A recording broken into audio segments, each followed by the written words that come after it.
30 seconds, all quiet.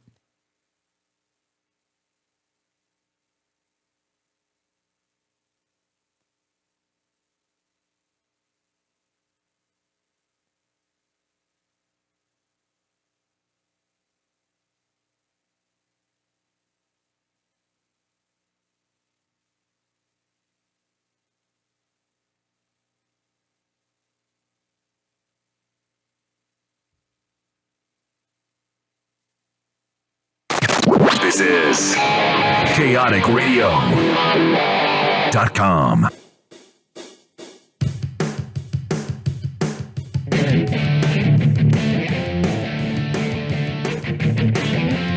The Black Lung, the Black Lung Show, the Black Lung, the Black Lung Show, the Black Lung, the Black Lung Show, the Black Lung, the Black Lung Show, and starting fucking now. That's right, you're listening to the Black Lung Show on the world-famous chaoticradio.com. I'm your host, Ryan Pena, and I am joined in studio by always, by my engineer.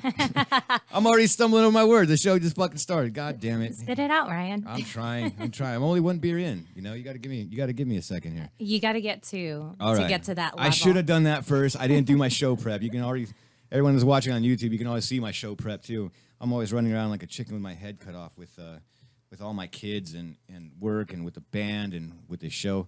But I want to thank Rachel personally, not only for being my engineer for the last few weeks and hopefully forever. 'Cause I'm tired of going through engineers. I went through them like bass players. You know, it was rotten. And for the first time ever, Rachel's actually helping me book guests for the show, so it's taking a lot of stress off me. So on the airways, I am thanking you personally. You know, today we have two amazing guests, not just one. We have one in studio, and we're going to have one calling in. So I'll talk about my friend who I have in studio, and then this is Rachel's surprise to me. She booked a guest for the show, and we're going to be talking about movies today, and we're going to be talking about what I love the most, rock and roll. I love movies too, though. It's kind of like it's my yin and yang. It's either movies or it's music for me. Yeah, they always overlap. They go hand in hand. Yeah, exactly. So how was your week, by the way? My week's been really good. We did a few shows, so that's been really interesting. Which shows were you at? Well, all here at Chaotic. Oh, you mean the shows? I thought you meant.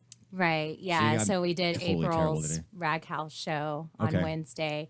Me and Dutchie did 78 RPM. I did a surprise and very secret checkered flag show Friday night, which was a lot of fun. It was all rockabilly. Cool. Yeah. So what were you doing today? Were you surfing today? Yeah, I went down to the beach and got my feet in, but my guy Ron, he definitely jumped in and caught some waves. Speaking of Ron, what happened with I was reading about it. He was telling me that their equipment. He's in a band called the Broken Patron Saints for people that are listening. Their van got hit last night at a show. Right. Yeah, they were supposed to play at the Black Light Lounge, and they had parked right out in front, and some young guy with like a 3-year-old kid in the car just hit him. You know, came up and hit the trailer. Luckily, no one was back there unloading the equipment, but the trailer was pushed into the back of the van, and it broke the I forget what you call it, that round knob on the back of the hitch. Yeah, so it broke that, and that came up and punctured the back door on the van. And they were sitting around waiting for AAA and having to go through insurance and all that stuff. So they ended up canceling the show. What a bummer. Yeah. That sucks. And now they had to get a new trailer, and they got to get the van fixed. But nobody's hurt, and all the equipment's cool, right? Not sure about the equipment, but nobody was hurt. That's a good thing. God. Yeah. All right. Well, this week there was a couple of birthdays in my life. Happy birthday again to my bass player extraordinaire, Josh Macho Camacho. It was his birthday on Friday, and yesterday was my beautiful wife Nadine's birthday. I don't know how she has birthdays and gets younger. It doesn't make any sense to me. I think she's 23 now. But anyway, we took the kids indoor skydiving. That's here in Ontario. Did you know that? It's called iFly. Have you ever done that before, Rachel? No, but I am very intrigued. It is cool. It's cool. It's actually right down the street from our studio here in Rancho Cucamonga. How much does that cost to do? I don't know how much, because my wife spends all of my money. I just hand over my paycheck to her. That's basically how it works, right? That's a beautiful relationship. That's how it goes. I get paid, I cash my check, I hand her the money. But I'm pretty sure it cost us like $250, but that was for 5 of us. So that wasn't bad. and it was pretty cool flying. Anyway, let's get the show on the road. My guest in studio is a good friend of mine and a horror movie director, an acclaimed director, a very handsome man, I must say. You can see it. You have YouTube here, right? We're streaming live on YouTube so everyone can see it. Yeah. In studio is my friend Matt Eskandari. How you doing, brother? What's up, brother? It's good to talk to you. Good to see you. It's been a while. Get up on the mic. Don't be scared, man. Come on. Nice. There, How's that's that? much great better. great to be here. Great to listen, man. This is awesome. I love what you guys have done here. I love what you've done. This is awesome. Well, thank you. We're pretty proud of the place. We've been working really hard on this independent studio. It's kind of like an independent film, you know what I mean? Independent music, and we're independent of, any FM station, and we can say fuck as much as we want, Fuck. There you go. See, that's how we're having fun. We got beer and we can say fuck. That's the spirit. That's right. And we're indoors because it's like it's 180 degrees oh my here. God, it's so hot. It's horrible, man. It's crazy. On the way in here, I saw a dog chasing a cat, and they were both walking. They're like, "Fuck this." Oh shit. Kidding. Anyway, so why don't you introduce yourself, and your sister's in studio too? Yeah. So everyone can see her on YouTube. What was your sister's name? I'm sorry, I forgot. Sarah. Sarah? Sarah's here. She's my sister and my attorney as well. So All right, just in case I say something stupid, she'll let me know after. Or cover my ass. You're at the right show, man. Yeah. We're gonna say lots of stupid stuff today. Don't incriminate myself or something. Yeah, that's true. That's true. But Whatever. that's all right. Whatever. It's all good. But Hi. yeah, man, thank you again for having me here. Really, real honor to be on your show. And yeah, man, I just realized we've known each other for what, 10 years now? I think it's been that long. 10 years. Yeah, we met through another friend of ours, and who's also a filmmaker. Mm-hmm. And I feel like you've seen pretty much all my films, right? I have. Yeah, that's awesome. As soon as I don't see what if I can remember back right. I think the short that I did, The Taking. that's right. I saw that in Las Vegas. I think we played that. Oh right, yeah, we had like a screening, and you know Byron, right? Yeah, Byron I do. Warren? Yeah, Yeah. Byron was the DP on the film, the 12 Feet Deep. So yeah, that's funny that so we have all these like shared connections, Byron, Ezekiel, all these guys. But yeah, so we met through that film, and then I've been doing the whole indie film thing for 10 years now. Got 3 features under the belt. And so this last film is a contained thriller. It's called 12 Feet Deep. It's about 2 sisters that get trapped under a pool cover. So it's there's like fiberglass covers that close in on a pool, and then it's somewhat inspired by true events, but it's not based on one story. I keep getting these people, like fans and shit, keep asking me like, can I see the story that this was based on? I'm like, fucking Google it, man. I don't know. I don't have a story to tell. Like, people are looking for like some story of 2 sisters getting stuck under. I'm like, it's called artistic license. You know what I mean? Yeah, yeah. I heard a story about something like that, and I bullshitted a little bit. You know what I mean? It's called artistic license. So it's funny that, yeah. So the film is a contained thriller. Deals with a lot of thematic things like redemption, sisterhood, and a lot of subtextual stuff. But it was a challenging film to make. It was shot in 14 days. Oh wow! All in the water. So literally, we spent 14 days just in the water in a swimming pool. Heated pool, but not really. So actors were freezing their asses off every day. We had to get them out of the water every 10 minutes to warm them up. It was definitely the most challenging film that I've ever made before. Wow. So Well, check it out. Hold on, man. Let me stop you right there because I'm going to ask you a bunch of questions because that's what I want to talk about mainly today on the radio show. We're going to promote your film. It's called 12 Feet Deep. I'm sorry, and let me apologize on air. You sent me the film. I said, I haven't had a chance to watch it, but I'm going to tell you the reason why is because I was on a business trip for the last few days, and then we've been so busy with the home life is that I can't watch the movie without having Nadine watch it with me. yeah, I want her to watch it as well. Well, she's a huge fan too. Yeah, When I want she her was there with me to see in it, yeah. Vegas, right? So let me tell the listening audience a little story. I'll give a little backstory on how I met Matt. So as I've been in bands for 22 years, but I've also been working in movies too. I just don't talk about it as much because I haven't been doing it as much. My best friend Ezekiel is a filmmaker and a screenwriter, and that's how Matt and I met. And I think we were in Las Vegas. I forgot what we were there for. I don't remember. We were partying or something. It's Vegas. Who knows? Yeah, Who exactly. remembers? Yeah, but I do remember your film though, right? And somebody introduced me to you, and they said, "Ryan, this is Matt Eskandari, and we're going to show this film called The Taking." and it's a short film. Can people find that? Is it up anywhere? It's on my Vimeo channel. Yeah, I have all my work on my Vimeo channel. Why don't you plug that real quick before we forget? What Just is go your Vimeo channel? to Matt Eskandari on Vimeo. You want to spell that? Spell that for everybody. MATTESKANDARI. All right. Yeah, I got a YouTube channel. It's on my YouTube channel. It's on my Vimeo channel. So yeah. Okay, so let me tell everybody listening right now. When I saw this film, I was watching it and I was blown the fuck away. And you know me, look, there's a reason I asked you here on the show. This is not an ass kissing thing whatsoever. This is the truth. I only speak the truth. You know, I'm a humongous horror fan. I mean, you can tell by the horror tattoos I have on my body, and that's my favorite thing. When I saw this film, Matt, I'm telling you, I looked at Ezekiel and I was like, dude, this guy's a real fucking deal. Nice. You know what I mean? I was like, this guy's gonna make some badass movies. And there's only a handful of directors that that I'll watch all their films. Like of course Sam Raimi. Yeah. And then a little bit you're gonna get a little darker. Go David Lynch. And I love David Lynch. Yeah. Cronenberg. All these great directors. You know what I mean? And I think you're gonna be one of those up there, man. And Fuck, that's an honor. Thank you. well, man. dude. Well, you're famous now. You're on the Black Lung Show. Hell yeah, that's true. So anyway, you guys gotta trust me on this, man. I know what's cool, and when I saw The Taking, I was blown the fuck away.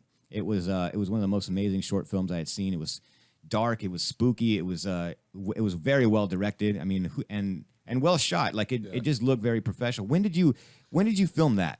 That was done in God. That's a 10-year-old short now, but it was done like 2005. That won the award for best short at Screamfest, which is the big film festival in LA for horror films. Mm-hmm. So yeah, I did that as a thesis film at USC. Okay. And that definitely opened up a lot of doors for me. That short film to this day still opens up doors. People check it out and they're like, "Holy shit! Wait, how'd you do that? Or how'd you pull that off?" Or it does open doors for me, which is great. So you did win at Screamfest? Yeah. So did you get that? I got a golden cool skull, man. The golden skull. Yeah. If you guys if you've never heard, there's a lot of different film festivals and stuff, but in Los Angeles there's Screamfest, and it's all horror, and that's right out of the gate, man. You won one of those. Yeah. It's fucking Emmy, man. It's got a skull on it. You know what I mean? It's like beautiful. It was designed by Stan Winston. No shit. Yeah. Oh, the it late keeps getting great better. Stan Winston actually designed that. And one of my treasured moments, I took a picture and chilled with Stan Winston. And no way. He's like, he saw the film. He's like, "Oh, great work on the film, beautiful." And I'm like, "Fuck," Stan Winston's like telling me he saw my movie. This is great. So yeah, it was one of those definitely career highlights. It was like really cool to meet Stan, and I still got the picture. So Rachel, are you a horror movie fan at all? Yes. Do you know who Stan Winston is? It's okay if you don't. That's what I'm saying. Look, seriously, when we're talking punk rock, I know you're with me, but when we're going to get into horror movies, we're going to get a little deep into this, and I want to make sure that everyone is listening knows what we're talking about, because we're not just dropping any names. Stan Winston is, in the horror movie business, he is a god. And I'm just a quick question. Yeah, like I know the name, but Okay. I'm horrible at names, so I don't know what work he's done. You've seen all of his movies. Yeah, I promise. everyone. Most likely. I promise you. Stan Winston is one of the, rest in peace now. He's no longer with us, but he was one of the greatest special effects artists of all time. He has his own school. You can look it up online for people that go there for Stan Winston School. And I mean, I could list you a million different movies, I mean, he did, all the special effects for the original Jurassic Park, I mean, that's who did that. And he did Predator, Jurassic Terminator Park, too, right? Terminator, yeah. So you got to meet the man, dude. Oh yeah. How cool is that? It was insane. And I actually went to his he had a studio, Winston Studios, for a while. Mm-hmm. I don't know if I think they rebranded it as something else after he passed away, but you walk into his studio and there's a fucking Terminator staring you down, like the actual model. There's a Predator model looking at you. There's dinosaurs, like real, like his actual models for all this stuff are in the meeting rooms that you're like walking around and you're like, holy shit. How do you like, it's so intimidating. You're like, what the fuck? So yeah. So you walking in, there's a T800. Look, I told you I'm a nerd out. Like I even know the model names for these movies. T800, The T800. T1000. Yeah. You're just like, what? How cool is that? All right, so we started The Taking, right? After that, what was your next project? The first feature that I did was this film called Victim. It's a psychological thriller. That movie is awesome, by the way. Yeah, it's a really twisted, fucked up movie about a guy who gets turned into a woman as a sort of revenge tale. And so that one got picked up by IFC. It's available all over the internet, probably. It's on Netflix. pirated. That's where I saw it. Yeah, it was on Netflix for a while. I don't know if it's still on Netflix. There's always Netflix is always switching stuff out. It might not be on Netflix anymore, but it's definitely available online if you look for it. Victim. But that was a very dark, twisted psychological thriller, which was a lot of fun to dabble into and do. And so that one was a fun one. Got a lot of got a cool press with that one. But the film that I did after that was called The Gauntlet, and that one premiered in 2013, Screamfest again, because I was there. You were there, Ryan. Yeah. You remember? Fucking Screamfest loves me. I'm there every whenever I got a movie played at Screamfest, but it was fun. It was great. That one was a totally different. It wasn't a horror film. Would you call it a horror film? I don't know. No, I mean, it was bloody and violent as hell. Yeah. So I mean, it can go in that kind realm. of an action adventure horror is what I would call Yeah. that one. Yeah, like a low budget action adventure horror. That one got retitled Game of Assassins by Lionsgate, which I fucking hate the title. I don't like the title either. God, it was so stupid. Distributors are idiots a lot of times. Well, hold on. Let's go back to Victim though, because that's what I'm saying, brother. I only have a limited amount of time, and and I want to make sure that everyone that's listening, you know what I mean, this is all promotion for you, brother. This is giving it all back.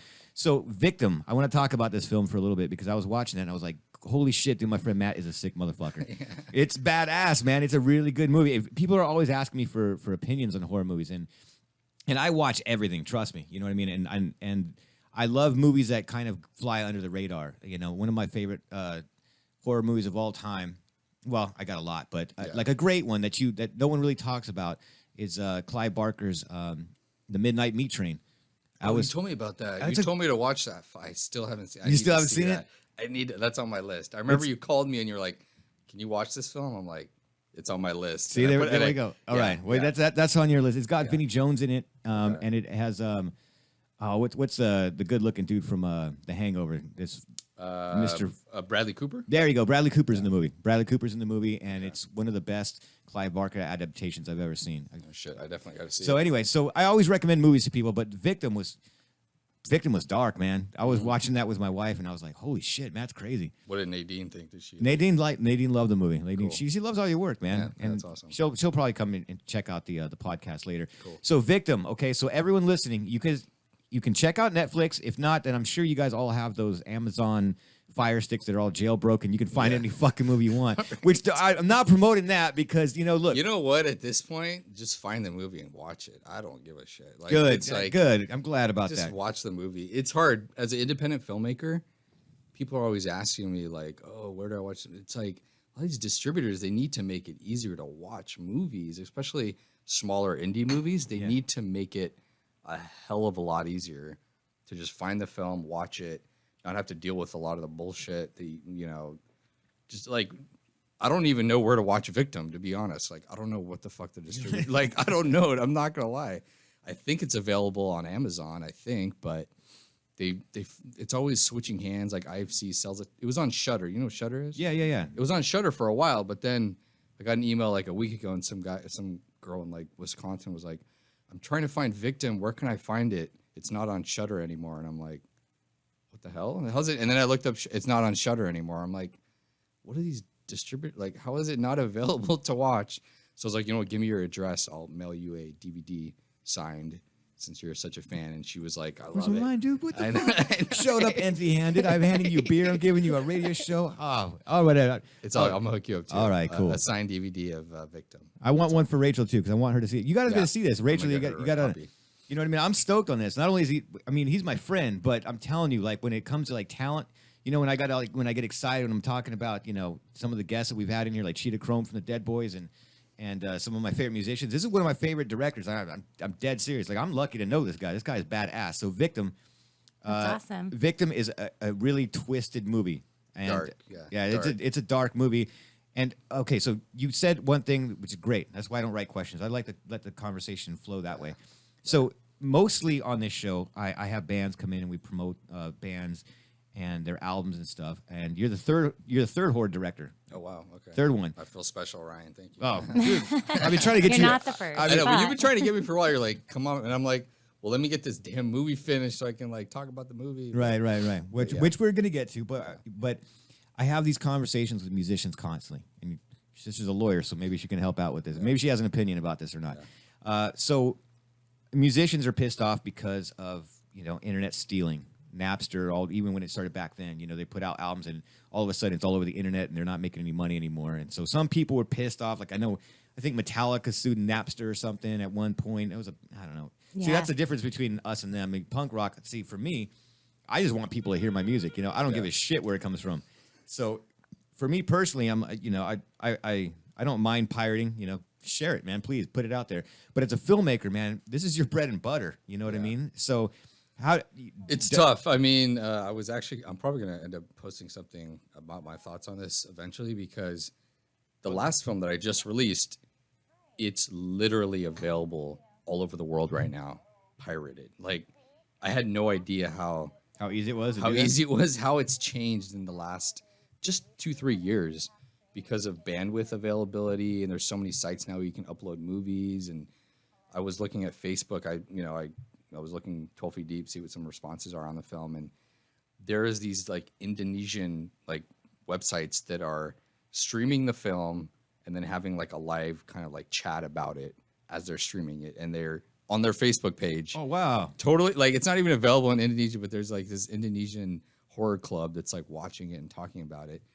And I'm like, fuck, man, that's kind of cool. I kind of dig that. I don't care. You know what I mean? I care because I wish the distributor would just release the film all over the world at the same time, charge people like 99 cents to watch it. You know what I mean? Yeah. I think that would just make it so much easier. You can just watch it on social media. You can share it on your phone. I feel like a lot of people like in the distribution studio world are so far behind the cutting edge of what people are doing and how they want to consume content, whether it's music or they've always been like 5 steps behind. And now it's like they were really behind. And I can't blame them. I mean, like if you're in Indonesia and you want to watch the film, like the hell are you going to do? Right. I mean, that's how they consume the content. So what am I going to do? Right. It's like, so yeah, I mean, it's okay. So let's go back and we're still talking about Victim real quick. So I want to ask you, like, again, it's the same thing. I've never directed a film. I've directed a couple of music videos, and I've worked on a bunch of films with Ezekiel. you got great ideas though for films, which is good. Well, I'm working on some stuff, dude. That's what I'm saying. There's a lot of stuff in the works. Hang on, and Ezekiel's on the phone. We'll get to you in a second. Hold on, buddy. But I would, from like, okay, look, for me as a musician, right? It's like getting signed to a record label or going into a studio and recording. There's that feeling that I get. It's just like that feeling of accomplishment. What did it feel like when ISC picked up Victim? What was that day like? Did you get, what was it, a phone call? Where were you? It was it was a phone call, just like, hey, finally, the producers are like, your film got picked up by IFC. It's gonna be released theatrically, limited, but still. I mean, shit. There's no feeling like sitting in a theater and watching your film with an audience, like a real audience of fans or just people that are like, this looks like a cool movie. I'm gonna pay $5 or $10 or whatever to watch it. What's your stomach feel like when that's going on? Are you nervous? You're as definitely shit? nervous as shit, definitely. But it's amazing to see their reactions to moments that you have no idea that they would respond in that way. You're like, oh, like they gasp in a moment, and you're like, wow, they actually gasped there. I wasn't even planning on that moment to do that to them, but it's great to see how an audience responds. That's how movies were meant to be consumed, with other people. Yeah, like, yeah. Movies aren't meant to be just watch it alone on a phone in a room somewhere. You know what I mean? Or like kind of like the ideal environment is sitting in a dark theater with 100 other people laughing out loud at the moment, screaming, jumping. It's a total communal kind of aspect, and especially horror. Yeah. I think you get scared by other people's responses to moments. Okay, I'm gonna write that. I'm actually gonna write myself a note because I want to come back to that because I got a great one for you. Okay. But we got to get this call right now because this is a mutual friend of ours. Go ahead, buddy. You're live on the Black Lung Show with Matt Eskandari and yours truly. Hello? That's you, man. Easy, what's up? You're on the air. Hey guys, how you doing? Been listening. Good stuff. Good things. Good to have you guys allowing me to call you. It's good to hear you, motherfucker, for a while. What's up? You know, I wanted to add to something earlier that you guys were saying when I first met Eskandari, we were part of this reality show called On the Lot. That's what it was. That was And it was a show by Steven Spielberg and Mark Burnett, and it was on Fox.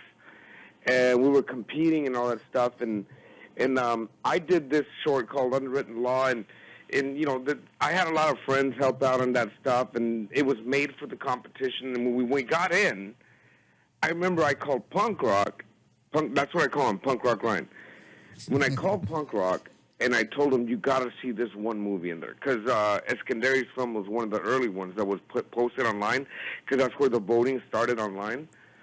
And I said to him, dude, I'm going to lose. You're right. Okay. Remember that? Yeah, I told you that? No, I'm glad. I'm going to lose to this guy. I'm going to lose.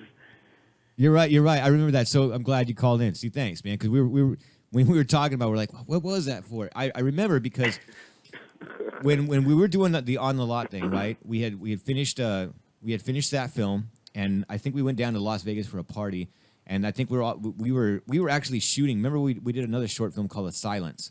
Yeah, that's one that I wrote and on the fly. We did it on the weekend. Oh, okay. I think I remember that film. Yeah, did you? It was well done. Yeah. It was cool. Dude! It was crazy. The samurai thing. No, that was mine. That was his. Mine. Okay. We did another short film as like a practice. We were rehearsing. We were getting the team together, like you know, everyone get together. And then he's right because On the Lot. So On the Lot, you know, it was a television reality show on Fox. I think it was right. Yeah. It was on Fox. Yeah. It was on Fox, and it was a competition for filmmakers, like you would see like American Idol and all that stuff. It didn't take off for shit, but stupid execution. Yeah, it was pretty bad. Done, yeah. But before it started, there was an online campaign where it showed the actual short films, and you got to vote for them. And so Ezekiel and I are sitting there. I'm calling everybody in every band that I know. I'm like, fucking vote for our fucking film. And then he calls me one day.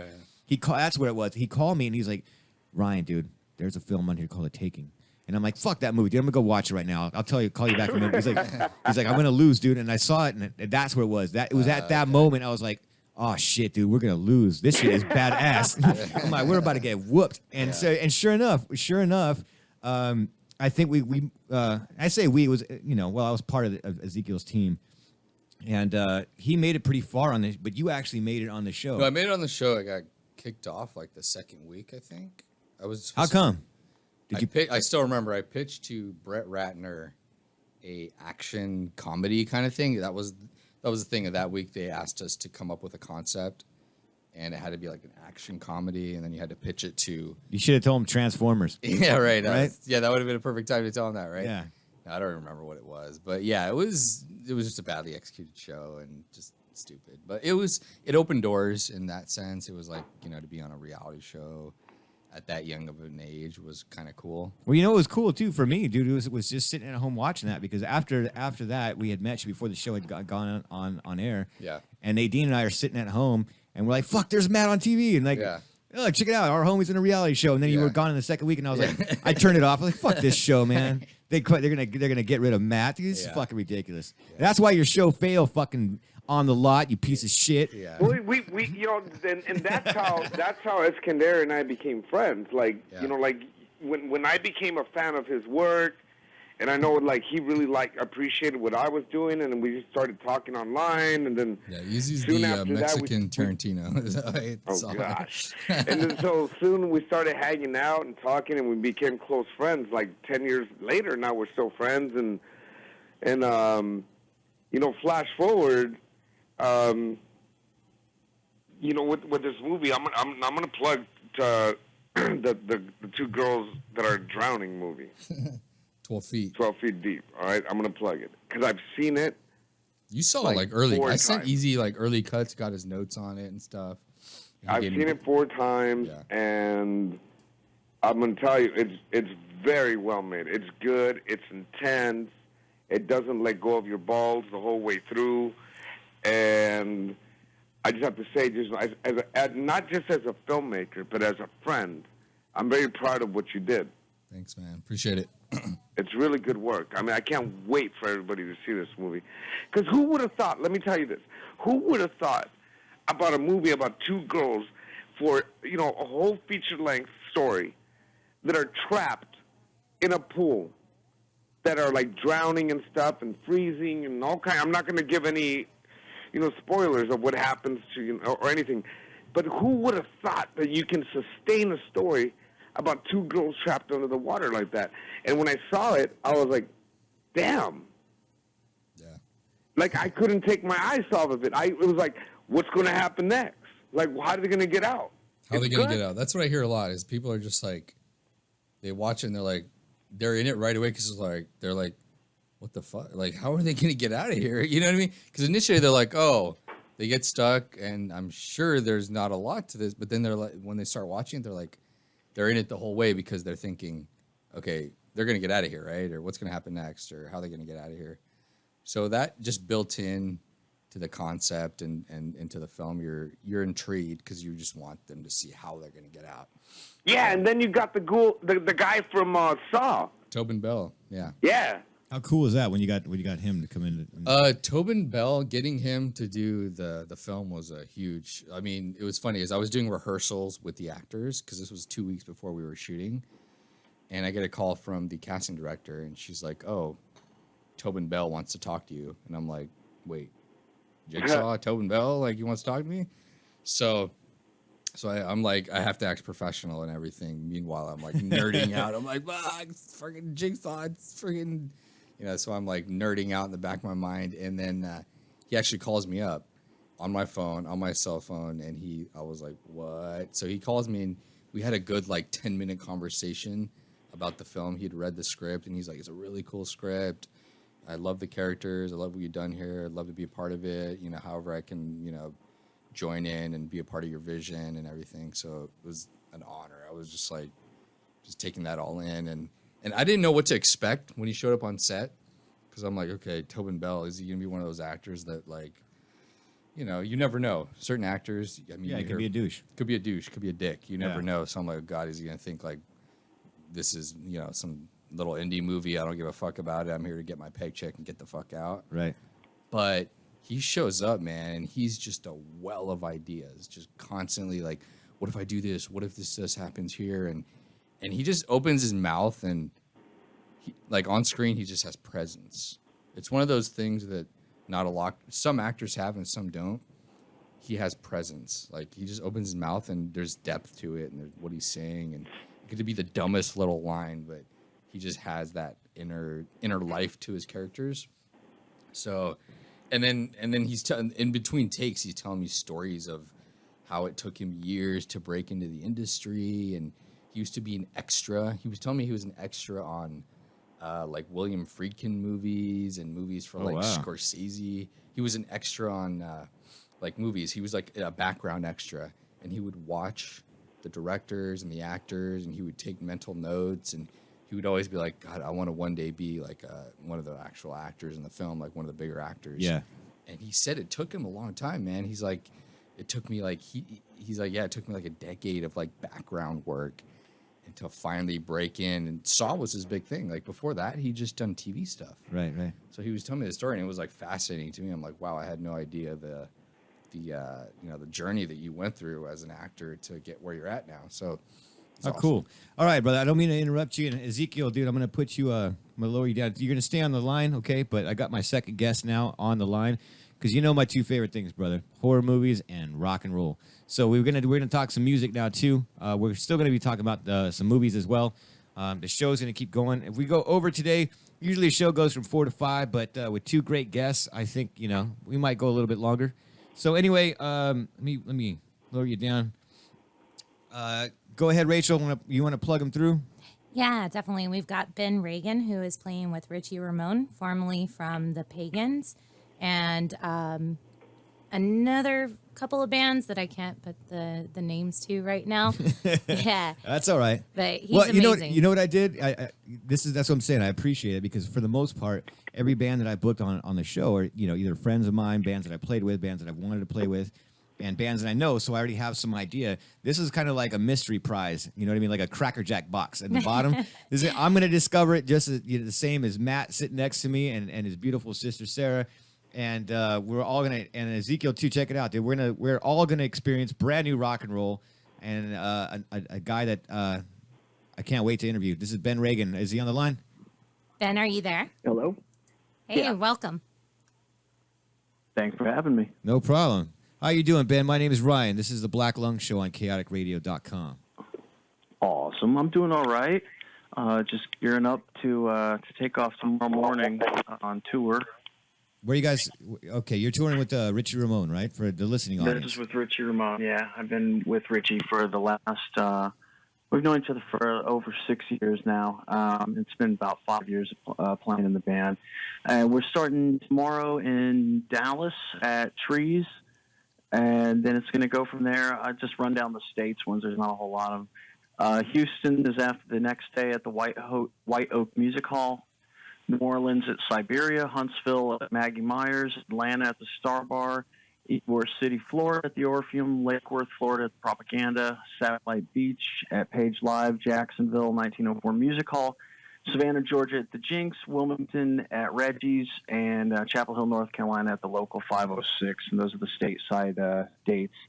And from there, we're going to go to Chile, Argentina, Colombia, Ecuador, UK, and then Scandinavia. So it's it's going to cover some ground. Wow. So, all right, for the listening audience, you know what I mean, and for me, Sure. how long have you been playing music, brother?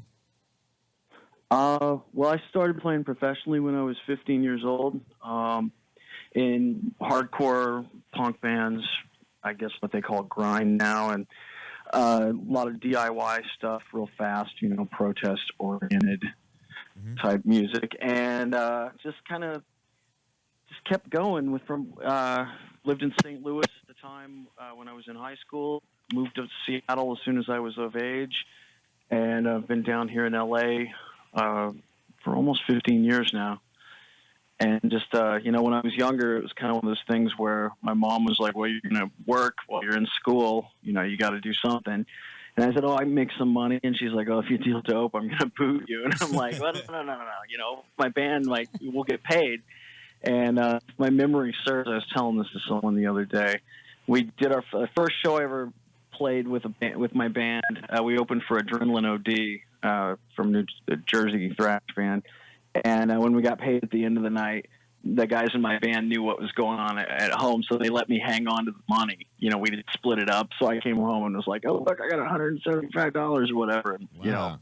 the parents were overjoyed. So and that was it. Just kind of kept going from there.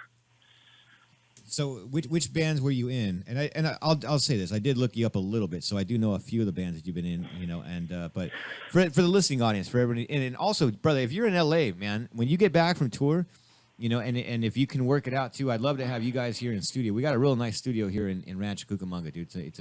We got a nice for setup. sure. If it was a little less time sensitive, I would have made the track today. But I was getting back to the question. I was in a bunch of hardcore bands that nobody's going to really know. The name, groups with the name that I've played with would be the Feeders, which I was in from 2002 till 2007 in both Seattle and for a couple of years down here in LA. I played from 2014 to 2015 with the Pagans, the Cleveland proto-punk band, and I've been with Richie, as I said, for over 5 years now. Okay. So how was it that you came to meet Richie? It was one of those things where, I'd always taken note of his drumming, for his time in the Ramones, even though I kind of gravitated towards the earlier stuff into, my favorite era of that. It's always the more of the original stuff, but I liked stuff like Warthog and the fast. He brought that faster element, really almost a hardcore crossover sound, like with I'm Not Jesus, and some of the quicker Animal Boy has got that punk beat to it, and I really liked that. And I was in school a few years ago, about 7 years ago, I guess, and was just watching drum videos while I was studying, and there was one of him playing with the Pasadena Pops doing a Buddy Rich tribute for West Side Story. And he'd been completely off the radar for years, other than popping up in Into the Century. And I liked his interview segment in Into the Century. I'd just seen that. And so when I saw the Buddy Rich footage, there was a little tag at the bottom that said, contact Richie via Facebook or whatever. And I just wrote things. I think it was in the comments for the video. I said, hey, this is really great, keep me posted on anything else coming up. And I got a message back, and like a few months later, and just back and forth, we kind of kept talking, and I sent out invites to a show that I was playing with a band I was in called Death Party. It was kind of a goth, death rock kind of thing. More death rock, I guess, than goth. Horror punk. And I got a message from him saying that him and a friend wanted to go and check out the show. And I was kind of half kidding. I said, well, you could do an encore with us. And he goes, what do you got in mind? And that was it. We played Psychotherapy together at that. It was at the Echo. And then we just kept talking. And maybe a year or so later, he was asking me, can you really play drums and guitar? And I told him I'm a much better guitar player than I am a drummer, but I can do both. And not to babble too much, I guess it was on the 1st of April, 2011. Within 24 hours, I had the worst day of my life and the best day of my life. My best friend ended his life tragically, like the day before. And like later the next day, as I'm kind of sorting through all this, I get a call from Richie going, I've got the okay. We're going to go to South America. We're going to do all this touring. You're in the band, And so I kind of left that horrible situation in my own life and went over and, I kind of told him, I'm kind of going through some stuff right now, but I'm real happy about this. And it just it was a real good distraction for me to kind of just jump into that. But it was kind of like weird how things can switch like that. I went from losing a really close friend to getting a dream gig, something that's just so. Yeah, that had to be a roller coaster ride. Yeah, no shit. Well, look, let me say it was nuts. Let me say this, brother. First off, sorry for your loss, man. I mean, that sucks. But, wow. I mean, that's what I'm saying. I wish. And look, again, I'm extending the invite. I'd like to meet you. I'd like to have you in the studio. So later, I mean, and I'm doing this show. I'm going on 2 years now. Just so you know, real quick, so you know who you're talking to. I've been playing in bands for over 20 years myself. I've done a whole bunch of stuff, and so my show is basically for bands. I interview bands, whether it be famous guys or up and coming bands. I just try to help out the scene as best I can. I understand, I understand the struggle. And in fact, right now in studio with me, I'm not sure if you were listening while we had you on hold, my good friend Matt Eskandari. Because my two favorite things in life are horror movies and punk bands. So right now I've got a great friend of mine and a great director. His name is Matt Eskandari, and he's got a brand new movie coming out called 12 Feet Deep. So you should check that out if you get a chance, especially if you're on tour. You're bored, right? There's being on tour. Sure. Yeah, check out the movie, show the band. See what everybody thinks, but. Okay, so as a fan too, also because that's what I am mostly, right? I think that's how we all start out, Matt. Same thing as before you were a director, you're a fan of films, right? Right. So it's got to be amazing, man, that you got to play. You're in a band with a guy that was in the Ramones, because the Ramones for me is like, that's like Mount Olympus, dude, of the rock and roll bands. For me, it's you got the Pistols, you got the Ramones, you got the Stooges, the New York Dolls. You can even throw in, and you can throw in some other rock and roll stuff too, like T-Rex and some other bands that I really dig. But for sure, man, dude, you must be living the dream. I did last year. I was super stoked because I got to interview CJ Ramone on this show, and he was super fucking cool. And I know that Richie and CJ, have been doing some shows together. Were you in the band when they were doing that? Were you down in South America with them? Yeah, I've been with Richie longer than anybody that we've got playing with us now. Me, the original lineup of the group, we had a different guitar. We had two two guitar players previously and one other bass player before we settled on this lineup now, which is by far the strongest. And definitely it's just it clicks, and there's really something to it on stage. And I think everybody gets on fairly well, and it's a real good with Claire Mystic on bass and Ronnie Simmons on guitar. So yeah, and actually the weird thing is after, I joined up, the first time I ever left North America, I toured all over the States and Canada with other bands, in Mexico as well, but I'd never left North America. And the first trip I took with Richie, we went down to Brazil. And so my first time out of the, continental United States and North America is going to Sao Paulo and Uruguay and all this. So we do this trip down there, and that was a crazy adventure in and of itself. And I get back, and while towards the end of the trip, he's like, I was supposed to go to go play with CJ in Tokyo. This was in 2012, and he goes, I'm not going to do it. And I go, so what's that mean? And he's like, well, why don't you? He's like, you're going to go do it. And I go, I'm going to do it. He's like, yeah, you can play drums or guitar, and they'll give you a hotel room for the week. You get maybe a little bit of money, and you're not going to have to, not going to really have to pay anything. So I got back from being in South America, and I had like 36 hours to learn, 8 songs both ways. And, and Rich was joking with me. He goes, it'll take you 5 minutes, and I, next thing I know, I'm on a Korean Air flight, going to Tokyo, and I'd never been there either. And I got to play with CJ one time, and he is a really super nice guy. I met him and his daughter, and we played a thing for Mo's Right in Tokyo for their annual holiday fundraiser they have. So when you were saying that you were given that time to learn those songs, were those songs brand new songs from Richie, or were they just no? They were the songs for CJ. They were for CJ. I'm sorry, own songs. Oh, okay, for CJ they were classic. And then with Richie, when I came on, he had the Entitled record recorded with the first guitar player and bass player that he had, with Tommy Bolin and Jiro Okabe. And that's the Titled lineup, that first LP. And so I came on board playing those songs in the live setting, from the first gig that he ever did live, playing that material to the present day. And, it wasn't until Cellophane that just came out in August, and then the EP for I Fix This came out just last month. That was Cellophane's the first record that myself and Claire actually play on, are playing on the record, and I got my first songwriting credit with I Fix This, which I'm extremely proud of. Cool,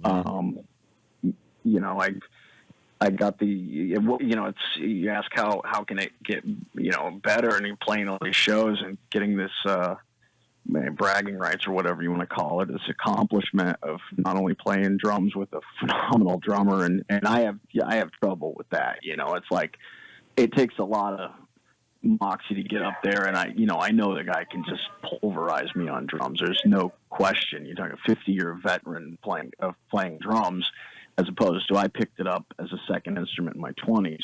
But, he asked, he goes, well, you have any songs we're going to go record? And I played him one that ended up being a Pagans single, Hopped Up. I played him the music, and he's like, he's like, it's good, but it's nostalgia. It's like Balls and Dictators, He goes, and that's not bad, but, I want something more. Give me something more, fresh.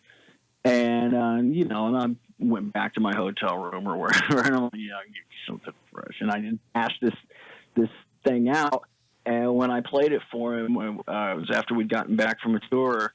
I knew it had that. There's this vibe when I play with Rich, and I remember the first time I had it was demoing a song that ended up on the Entitled record called "Take My Hand," that I didn't write, but he played me a demo of it, and I figured out the parts. We tracked it real quick, and I remember playing guitar while he's playing drums. I'm like, man, I can't believe I am rocking out like an original tune with the drummer of the Ramones. This is insane.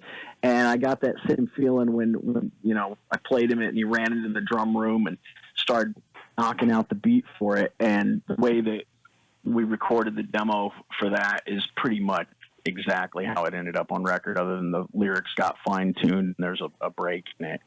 But it, you know, it's one of those magic moments where, you know, if it ain't broke, don't fix it. That's rad, dude. I love that story. So bear with me for a second, brother, because I've been doing this show now for almost an hour now, and I haven't played any music yet. And one of the things I want to do, like I said, I actually haven't heard anything that you guys have done. I know you sent a couple of tracks over to Rachel, and we're gonna play that for sure on the show because I want to hear it. I'm looking forward to hearing it. And that's what we're pushing. That single is what we're touring to promote now, because that just came out. This is with Cellophane, the LP, and seven. This is the first 7-inch that Richie's done, and it's a double A single. The Flip, Pretty Poison, is a song he wrote for the Ramones that was, I think, if my memory serves, was around the time of Halfway to Sanity, but or written for what would have been the next record, and he, you know, they never did it, so he held on to it for a while. And the two, Pretty Poison and I Fix It's, are really stellar tracks. It's a great EP. Well, that's what we're here to do, man. We're here to promote, and so why don't we do a Chaotic Radio premiere for this song? And what we'll do also for you, if you guys want, you know, the station here is it runs 24/7. You know, there's a bunch of different shows. There's a lot of great shows here on the station. I'm kind of partial to the Black Lung Show myself personally, but there's a lot of great shows that I listen to. And also, when there's not shows, we have music running. So what we'll do is also Rachel will also send this over to Alina, get her to put it. We'll get this on regular rotation so everyone can hear this. You know, when they tune into the. Great, yeah, please do. Yeah, no problem. There's a free app if you guys are listening too. Besides the fact that we're streaming live on YouTube and you can listen live on chaoticradio.com, we also have a free app in the App Store. It's Chaotic Radio with a K, not with a C. So you can download the app that we can listen to all these shows, and during in between the shows you can hear a lot of different bands, a lot of bands that have been on my show, a lot of bands that have been on Dutch's show. We're trying to promote a lot more independent music.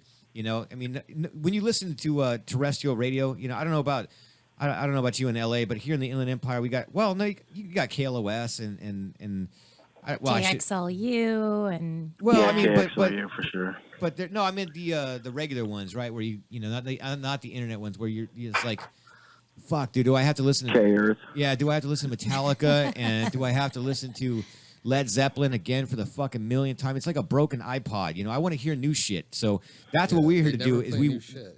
There's never new music on that. He's like, oh, dude, I know, man. Guns N' Roses is cool. I got you, man. I love it, but yeah, it's fuck, time dude, to you're move burning on. me out. So that's why people tune into this stuff. Our great station, Chaotic Radio. That's why people listen to the Black Lung Show, because you're gonna hear some of the coolest music. So Rachel, you got some of the two different tracks. flavors. That's Exactly, brother. We're gonna promote you right now. This is a new track. Which one do you got pulled up? we have Richie Ramone. I Fixed This. Is that correct? This is the one. That's the one you're gonna promote? That would be the track. All right, we're all going to listen to this for the first time. Everyone listening on YouTube, everyone listening on the app, check this out. We're going to hear some brand new music from the Richie Ramone Band. All right, you're listening to the Black Lung Show live on chaoticradio.com. Chaotic Radio World Premiere. Oh yeah! Oh yeah! Oh yeah! Yeah! Yeah! Yeah! Yeah! Yeah! Yeah! Oh yeah! Oh yeah! Oh yeah! Oh yeah! Oh yeah!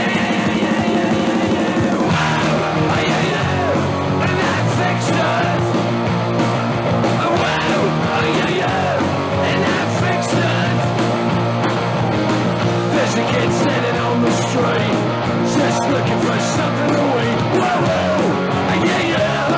I fixed it. What's that you say you need? Vitamins, psychotherapy. Whoa, I fixed it. I look in the mirror and I hate myself. Don't want to face another day.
Fuck yes, that was fucking badass. You got everybody. Yeah. You got everybody clapping in here, man. Holy shit, I wasn't It expecting turned out that. good, huh? It did, dude. What? Seriously, I wasn't expecting that at all.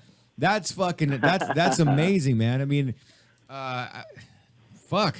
I'm real proud of it. You It should was, be, it was dude. You just should one be. of those things that is just meant to be, you know. I want And to play with you now, literally dude. was. It was one of those things. I woke up. I wrote that in the Pagan single, which I feel like it also, since it is out there. That's on Get Hip now. The Richie single you just heard is on Outro Records, which is a division of subsidiary of DC Jam, which is put out both the Entitled and the Cellophane record. Got to give credit where credit is due to the labels. But I woke up one morning after a particularly rip snorting night and just picked up one of my crappy guitars that I took as a secondary and just sort of I don't know, it was there, just out of the ether. So. All right. Well, I'm sitting here in studio. The best work always comes from that, right? When you're just like, you just wake up in the morning, and then like it comes out of like this dark void or something. You're like, whoa! Yeah. It hits you, and that's why I went and got one of those little Tascam mini digital recorders, just because I was having so many of these kind of things where I would, get up I'm getting old now, so I wake up in the middle of the night, which has never happened before, and like all of a sudden I'll have a melody or something, and it's just, everyone's like, well, you can do that with your phone. I was like, no, but I can hit one button and the thing comes on, and it's kind of saved my ass, because the stream of consciousness and the creative, a lot of times if you don't catch it right when you have it, it's not the same, when you try and revisit it, unless you get some sort of documentation. So I've been working like that for the last, since those two songs especially, just trying to catch the ideas as they come, because his short-term memory is the first to go, right? All right, Ben. Well, I want you to hold that thought, because usually this is the end of the show right now, but I've got two awesome guests, and after hearing that, shit, we all got questions for you now. That was badass. So we're gonna keep the show going, extra long today. I'm not sure how much longer we'll see. They kick us out? Or yeah, till they call last call. But we do have to pay for the station, so we do have to run a few advertisements right now. No worries. And I need to take a smoke break anyway. But let me say this. I haven't had a chance to do this on the show yet too. One of the things that I love doing on my show is, I'm a little old school, brother. I love spinning vinyl. So I've been looking forward to this interview for a long time. So I went through my record collection. I was like, what am I gonna play? Oh shit, man! Check it out. Everyone listening on YouTube, this is an original pressing. This is one of my favorite albums, Pleasant Dreams by the Ramones. All right, and I think right here on side A, and I bring in the microphone over. I'm the worst DJ in the world, but let's see if I can make this happen. God, I love the way that music goes. Perfect timing, perfect song for this episode. We're going to be right back after a quick commercial break with Ben and my friend Matt Eskandari. You listen to the Black Lung Show on Chaotic Radio.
30 seconds, all quiet.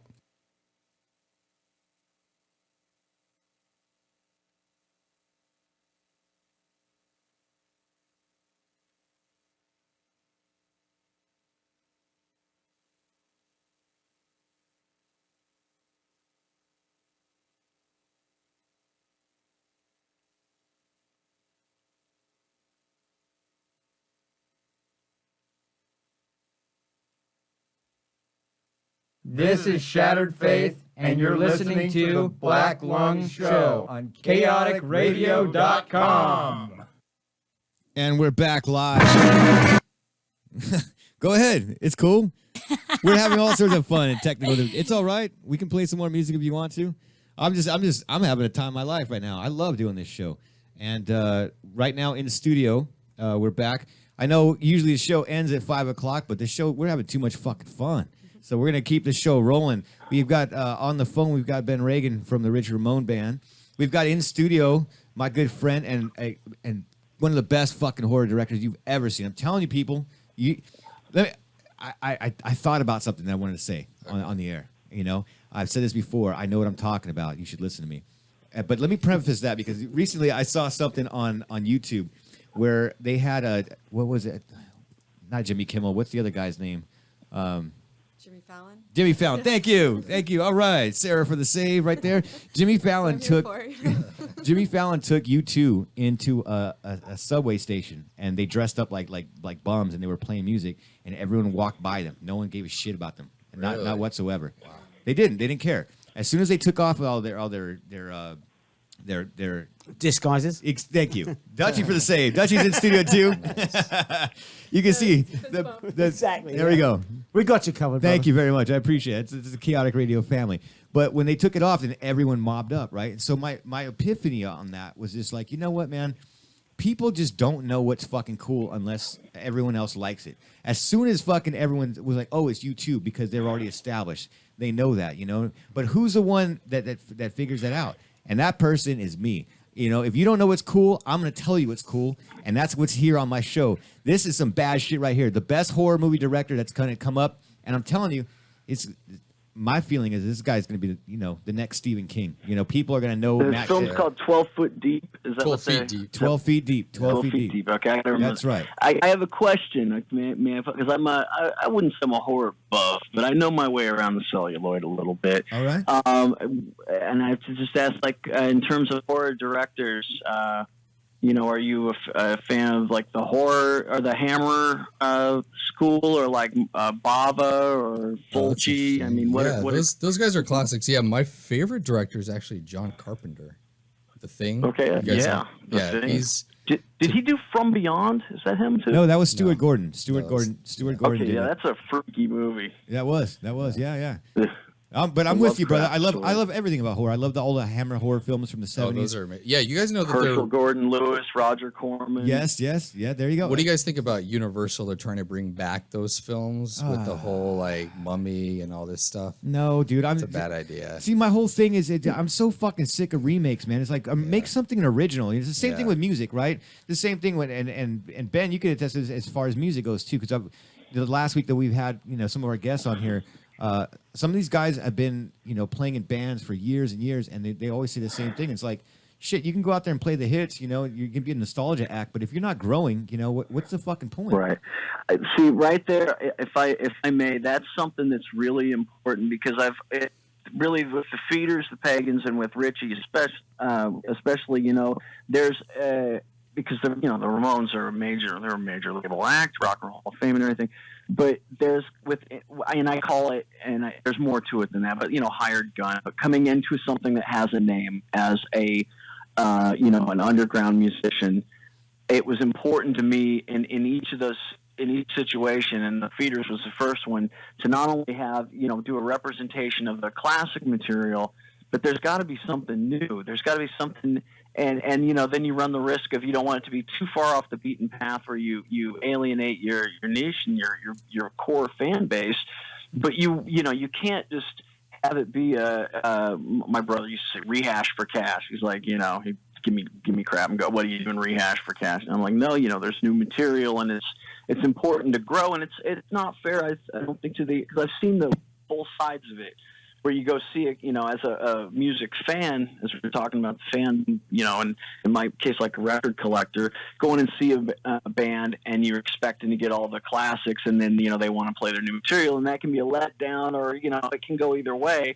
Or some of the diehards are like, they just want to hear the old shit. But it's like, the artist needs to grow, but then you also have to give the people what they want. It's a real hard balance to do that. But it's always been important for me that there's got to be some new blood, some new material being brought into it in addition to that. And that's something that Richie, gives the people that. It's about, I'd say, 60-40 of classic Ramones and stuff from his era, which the band never did really after he left the band. A lot of the songs kind of just fell by the wayside. And, and then about 45% new material, which is in the spirit of, I'd say, the Too Tough to Die, Animal Boy era Ramones, and then Richie's own influences, come into play. A little bit more soulful stuff and hard rocking, maybe like the Godfathers or the Dictators kind of influence. But I just thought I'd bring that up because it's a double-edged sword there, Yeah, you want to give the people the old shit, but you've got to have some new blood too. You absolutely have to, and I'll give you a story with that. And I'm going to let my buddy Dutchie here. He just came in the studio right now. He's a fellow musician. He's got his own shows here on Chaotic Radio as well. Great show, 78 RPM here on Fridays, and A Beautiful Disaster here on Tuesdays. You got to check that stuff out, man. I mean, he listens to my show. I listen to his show. This is where we discover new music, and we've had. And here's the one that I'll give you. It's the same kind of story. On Dutchie's show and on my show, we both had. Sometimes we share the same guest. I mean, because we're all about promoting, and we've both had the pleasure of interviewing Rick Agnew from the Adolescents and Christian Death. And this guy's he's very well known in the punk rock world, right? But instead of rehashing all that same stuff, the Rick Agnew Band has a brand new album out, and fuck, it's good. Great. It's a great album, It's right? really great. You've heard it too. Yeah, and I believe that now that I can, because that's another parallel. I believe Paul Rossler, who engineered Richie's we worked with on Cellophane, did Rick's album too. Paul was on the show. Paul's a great guy. Yeah, he is Good a great friend. guy. And I'm listening to what you're saying, and I see Ryan looking at me because he sees that look in my eye. And we've got social media. We've got all these things now that allow us to communicate with our fan base, right? So I went to see TSOL recently, and they put it straight out there. It was a sellout show, but everyone who went to the show knew that they were going to play all their new stuff. They knew that. That was great communication with the people who are buying the tickets, and that's not fucking difficult to do anymore. No, it's not. 30 years ago, you couldn't have done that. No, I've seen that with, in one of my stories where, as a fan, I wanted to hear old stuff, but then I went and saw, this was years ago when, believe it or not, one of my favorite bands is Voivod from Canada. I got my metal roots. Yes. Yes. And I fucking love Voivod. And I went and saw them for Nothing Face. Soundgarden was their support act, which tells you how long ago that was. And they wouldn't play anything from before Killing Technology. And I remember being bummed out by that. But they were so good, Nothing Face and right. But and those here's the records thing: were so great that it worked. TSOL went on stage. Everyone knew what they were doing, and everyone was still fucking disappointed. We knew we were seeing their new stuff, and he apologized to a fucking sellout crowd at the Observatory. I'm sorry, I know you're fucking bored. Okay, I'm going to play a couple of old songs. And he played the old shit, and everyone went fucking crazy. And then he went back to his new shit.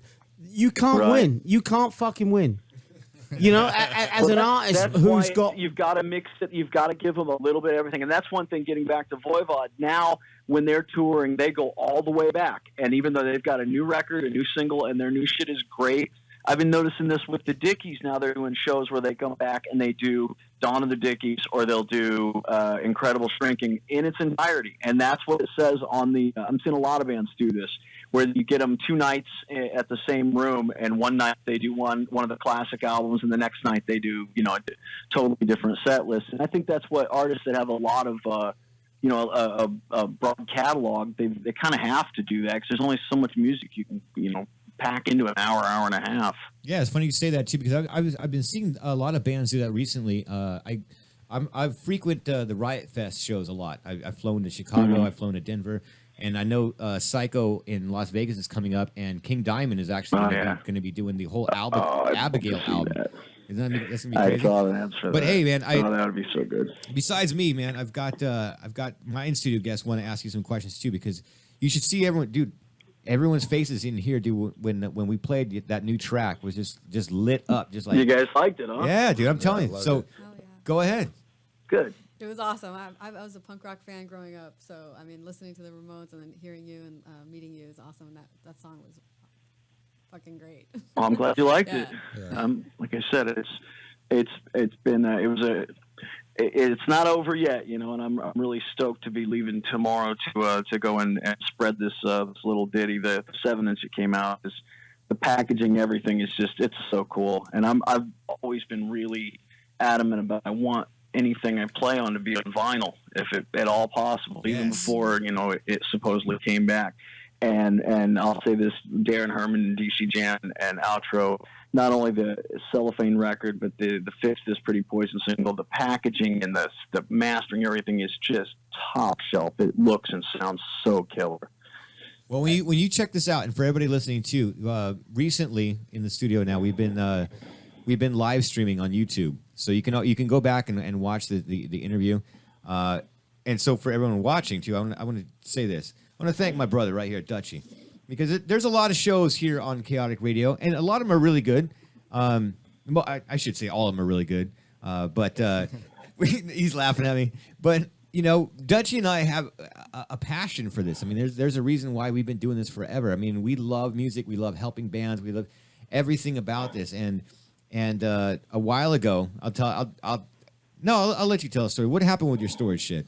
I sold my house, I moved stuff into storage, and I put 4 totes of my original vinyl in there, and 3 days later someone broke in and stole all my vinyl collection from, and it was original stuff that I bought in 77 through the rest of my life, I was in my vinyl unit yesterday, and buried behind other boxes, the fuckers missed one of them. They only stole 3 out of the 4.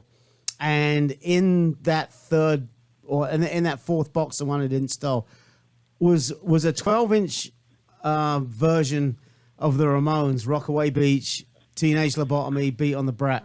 Nice. This dude here, Ryan, has over the last year, because he knows I love vinyl, he's gone into record stores and he's bought shit and given it to me. And one of the things that he gave me was a 12-inch single of the Sex Pistols, so Sid Vicious, My Way, Ronnie Beeks, The Biggest Blow.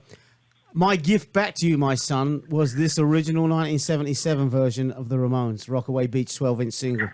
So it's in my hands right now. Yeah. Dude, thank you so much, brother. That's awesome. It was gone. It was stolen. I found it yesterday. So amongst the 70 or so albums, that's to you, because me and you try and give back to the music the same way that the music has given to us. And that's what we're doing right now on the Black Lung Show right now. So we're going to do some more promoting for you, brother, right now.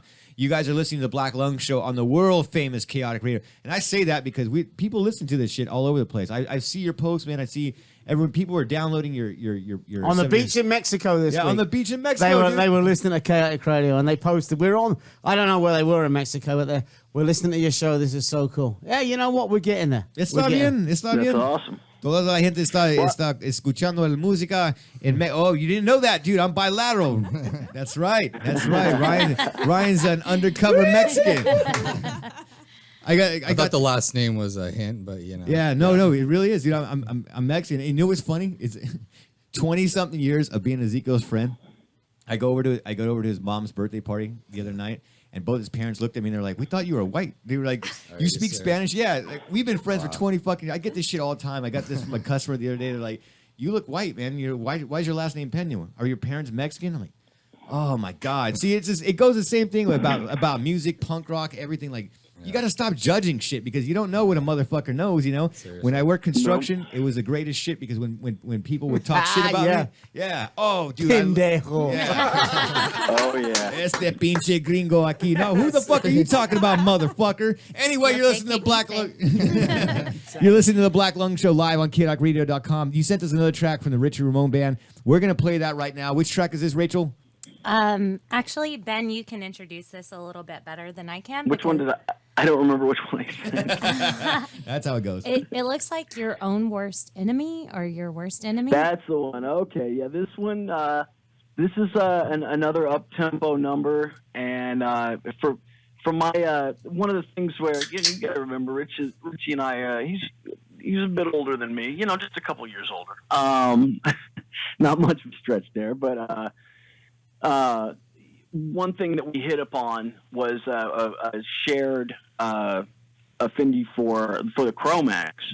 When we first started hanging out, we're trying to find common threads of things that we liked, and like I said before, I liked how Animal Boy has that. It was the first Ramon song I heard that has that 1-2-1-2, that punk beat to it. It's not the regular do-da, do-da, all of them had that single double kick thing going, and he told me about going to see the Chromags with Joey, and when we did this record, then this fellow named Adam Bones came up with the riffs for this. That's in the band the 210s, and I heard it in the demo for it, and I immediately fell in love with it. Let's let the music do the talking, as Aerosmith say. But I think you guys are gonna like that if you like to fix this. All right, thanks, Ben. So this is Richie Ramone with Your Worst Enemy. Chaotic Radio World Premiere. The Black Lung Show.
And Absolutely. that's something we definitely Phoning give it them. in We or go for whatever. the throat every night, and true to the spirit of the Ramones too. You know, we do these tours and we go on these trips where there's a lot of shows in a short amount of time, and it's just this one coming up now is being dubbed the Hit and Run Tour, and it's just go, and Richie he separates the men from the boys. That's for sure. That's for sure.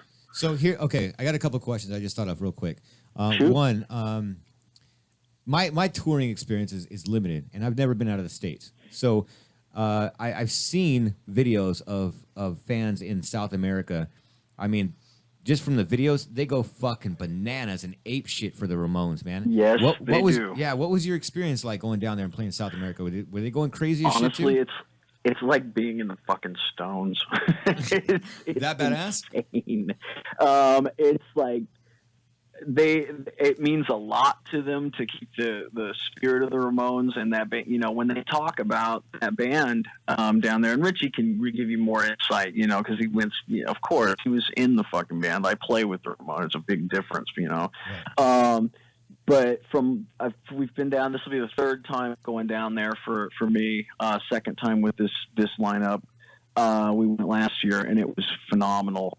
But I mean, just they Brazil and Argentina, they are really like they compete as to who is the more rabid fans, and the crowds in Argentina are just they're crazy. I mean, the type of motion and energy and just like getting into it and diving off the stage and everything. I hadn't seen the like since like the 80s when I would go to hardcore shows and it would just be just a madhouse. Santiago, Chile was like that last time and was, for my money, was one of my favorite shows I think I've ever played like anywhere. Just the vibe from when we came on, and it was like from the first count off all the way through. I just felt like I was in a club of like people that were all friends and all having a great time and like dancing around and diving off the stage, but nothing got crazy or broke or any problems. You know, there were no fights or shit getting thrown around. And Brazil is always really good. Wonderful people just around. In Mexico City when we were there, that's Mexico and not South America, obviously. But we were down there for a ska fest in October last year, and that was fucking huge. I mean, there's some footage of that nonstop ska on YouTube, and that was massive. I mean, 3,000-4,000 people, maybe more. I mean, I don't even know. It was a huge hangar like pavilion, and it was packed to the gills. And it's crazy when you get done. And we roll real DIY, and it's another thing I got to give Richie credit for. Is that we pretty much do this with very little to no road crew. We do our own merch.